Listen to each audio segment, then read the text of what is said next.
Hi, this is Coach Andy, and today I'll be looking at it can be greener where you are. I don't know how you're feeling, about things happening around you and things happening either for you or to you, but I just want to let you know that it can be greener where you are. Now, the perspective that I'm trying to share with you is this. Now, people look at things from a pessimistic view rather than from an optimistic view. And once you fix your eyes on the limitations, you fix your eyes on the problem, then you get to see less of the solution. So, but when you begin to see more of the solution, when you begin to see more of the opportunities, then you see less of the difficulty. Now, you can be in UK and still not be okay. Come on, buddy. So going to UK doesn't make you okay. You can go to England, but it doesn't make you glad. So you've got to do what you need to do. Now, a lot of people, just want to travel because they want to travel, not really because they have something to offer there. And so when they go there, they begin to struggle. No, it can still be greener where you are. Now, so the perspective here is you've got to change the narrative. It's your choice. You have, all that it takes to change it. So it can be greener there, but it can be greener where you water most. So if you're doing the watering more here, then it can be greener here. And if you go there and you do more of the watering there, then it can be greener there. So the problem is not about the location alone. It's more about the value you're taking to the location. And that's what we need to concentrate on. What value are you taking out there? What value are you taking out there? That is what will determine how successful you can be there. So if you bring the same value here, if you come back with the same value here, irrespective of what the system, you have system contrast, once you are able to bring same value, you might struggle a little bit more here, but you eventually, break through. Because after surviving, you thrive. You don't thrive before surviving. You survive before thriving. So all that you need to do, create a value. Create a value. Once you're able to create a value, then you become relevant. That relevance meets a need. You have to identify a need. And when you identify the need, then you begin to create a solution that will meet that need. So first thing first is create a value. The second thing you need to do is to identify a need. The third thing is to create a solution that can meet that need. And the fourth thing to do is to take action. So how can you, create value? Now, in creating value, you must first realize that there is something that you need to do. And that thing is what you do on you, what you do on yourself. How much time do you spend on yourself trying to improve yourself? Now, happiness is more about enjoying what you have than having what you want. So if you think about that, you begin to, align your thoughts to what you have in your hands that can create what you want in the future. So all that you need to do is to begin to see that thing that is in your hands. So my question to you, and it's a big question, what do you have in your hands? What exactly do you have in your hands? That thing you have in your hand, it doesn't matter how little it is. It doesn't matter how common, you can commonize it, but I'm telling you, that thing that you have in your hand can create all that you want in your life. So one thing you need to do in creating value is to begin to identify what you have in your hands. Then secondly, you begin to ask yourself, is this the best I can offer? Now, if I'm to sell myself, who would want to buy me? Come on, ask yourself that question. So it's a function of what you've put inside of you. So if you've not put anything inside of you, there's a whole time to begin to do that. So what value are you creating for you? What value are you creating for yourself is dependent on what you feed yourself with. So what goes into you daily, on a daily basis. Now you're making your goals. You've got to set your goals per what value you want to offer. Because it's a value that you offer that meets a need, and that need, it's what brings, the attention or the attraction that people have for you. So the solution is a function of the need that is identified, because you can create a solution that is not particularly meeting up a need, and the solution becomes irrelevant. So you have to tailor that solution to the particular need you've identified. So how do you create that value? You create that value by first working on you, working on yourself. You have to be intentional about it. When you become too casual about life, you can end up being a casualty. When you are not intentional about life, then anything goes. So you have to be particular about where you're going to, and you've got to be clear about it. Now, clarity, Winston Churchill once said, and Warren Buffett also, attested to this, and he said, when you wink at a lady in the dark, Warren Buffett, when you wink at a lady in the dark, nothing happens. Come on, because nothing, she can't see you. So clarity, it's more of knowing where you're heading to and knowing what way would take you there. And there's something about clarity, and this is my personal quote. I said, clarity is demystifying complexity and simplifying understanding. So when you have clarity, then you've demystified complexities and you've simplified understanding. So when you're clear about your direction, when you're clear about the solution that you're offering, having identified the problem, then you begin to see more of solutions as against difficulties. Now the next thing to do is to identify the problem. Now there are problems everywhere. Like Miles Monroe of blessed memory would say, every problem is a business. And I concur with him 100%. Every problem is a business. There's an opportunity out there for someone. Now someone just died. The undertakers are making some stuff. And if everybody is living and no one dies, that guy is gonna go hungry. Just on the light note, buddy.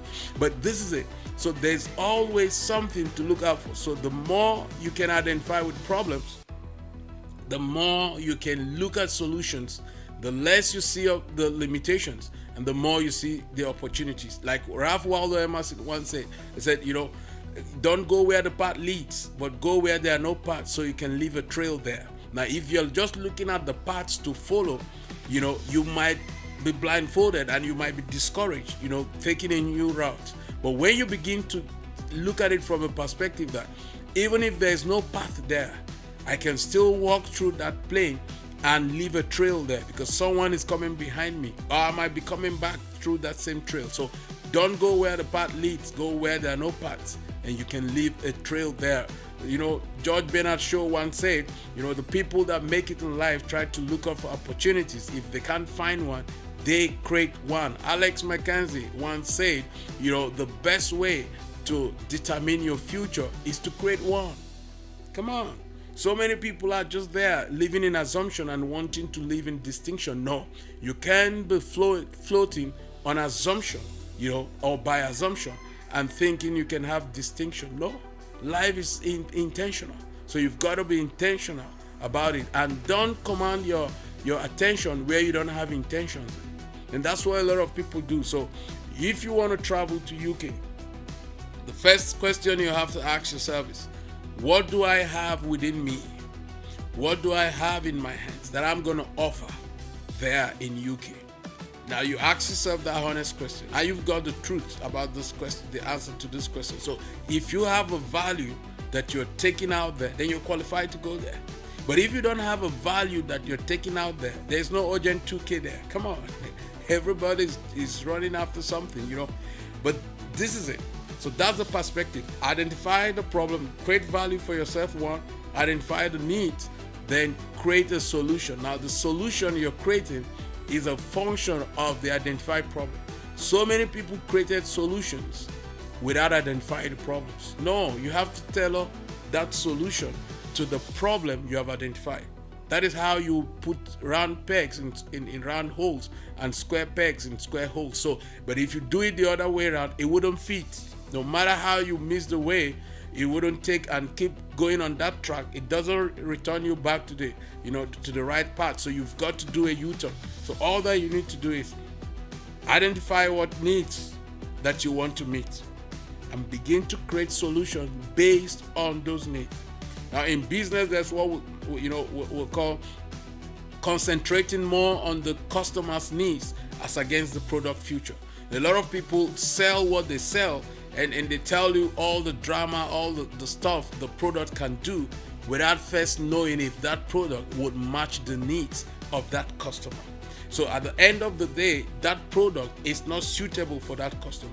It's the same thing. You're taking a value that is not needed in UK. You're taking out a value that is not needed maybe anywhere in the world, and you're going there. When you get there, you struggle to adjust, to the cultural, to adjust to the tradition, to adjust to so many things, cultural shocks and all of that you have to go through to adjust. So why don't you take time, if you must go, to study where you're heading to understanding where you're going to gives you that clarity of vision, and when you get there, you integrate faster than someone that is just going there without having anything in mind. So very basic that you understand this concept. So how then do you identify these needs? Now, one way to identify the needs is to study. Like when we do industrial analysis, we'll look at trends, we'll look at growth, we'll look at needs. So how do you look at this? There are parameters that you have to examine to be able to know what will work there. And so when you begin to look at those parameters, then you begin to see, okay, what do you need to do? How do you cross the T's and how do you dot the I's? So when you begin to put these things in perspective, then you wouldn't have a problem. You wouldn't have a problem. So what are we looking at? It can be greener where you are, but you've got to be intentional about it. You've got to take action. That's the fourth thing you need to do. Now, commitment is one thing. Interest is one thing. But you've got to be, you've got to take some action with your commitment. Now, interest will only say, I am interested in doing this. I want to do this. But commitment goes a step further to say, okay, let me put this thing into action. Then for you to get that result, you've got to be consistent with your commitment. So one thing is interest. That's the first phase. Second thing is commitment. Third thing is to be committed, to be consistent with your commitment. And the fourth thing is you get the result. So it can be greener where you are now. We've got to look at it holistically. We've got to look at the opportunities. Adrian Rogers once said that the doors of opportunity swings on the hinges of adversity and challenges. The doors of opportunity swings on the hinges of adversities and challenges. And I concur with him. That same difficult situation that someone is saying is an opportunity for someone to cash out. But if you can only change your perspective about it, perception is the key here. When you change the way you see things, the things you see will change. So how are you seeing what you're seeing? What you're seeing, it's not as important as how you see what you see, because how you see what you see determines what you can see. Come on, buddy. Coach Andy in the house now. Triple E, ebullient, 5%, exuberant, always excited, decisive, in excitement, boxing in the euphoria of the moment. Come on, don't kill yourself. Don't let depression swallow you. Don't let the things and situations and circumstances, that you're going through, swallow you, because what you're going through, you can grow through. So all that you need to do is to know that success is not a destination. Come on, listen to this. Success is not a destination. That was Zig Ziglar. Success is not a destination, but all that you need to do is to see success from a point of view, and from this point of view, that success is a continuous, daily commitment to becoming the best version of you. Lisa Nicole once said that. So when you continue, in that process of becoming, the better version of you, then you get it. That's all that you need to do. John Maxwell once said that the road to success is always under construction. There's always something to add to it. There's always something to add. Now, when you go to the elevators, they will always read out of bound, out of service, but the staircases are always open. But how many people are committed to taking the staircase? How many people are ready to begin to change their perspective about what they see, how they see what they see? The first thing to do is to create value for you. Create value for yourself. Invest in yourself. That is all that you need to do. Invest in yourself. The year is winding down. Well, almost in the last quarter now. But all that you need to do is to tell yourself, what is it that you're supposed to have done or achieved that you have not achieved? There's still time. And now is the time, for you to begin to look at it. So as I wind down now, I want you to understand that the first thing to do in seeing it greener where you are is to create value for you. The second thing to do is to identify needs, identify problems. Try to look out for the problem. Just write them down. look out for the problem. You can go knocking. Do you have a problem in your house or something? Come on. You just find those problems. Then the third thing to do is to create solutions for the problem. And the last thing to do is to take action. It can be greener where you are. It can be greener where you are. But you've got to be committed to the work. There's a work to do for every price, Prize. There's a price to pay, Price. Come on. So all that you need to do, are you determined to pay this price? Are you determined to do the work needed, to pay this price? And if you are, what's the matter with you? Like Les Brown would say, why are you not doing it? Just take action. And that's it. That's all that you need to do, is bring upon pleasing pleasure. The one thing I always let you know is that life is the choice of, living is the choice of humanity, but life is the gift of divinity. So once you can think about this, that living is your choice, but that life is a gift of divinity, then you get your stuff. Helen Keller would say, if you fix your eyes on the sunshine, you won't see the shadow. Bye for now. Stay at the top.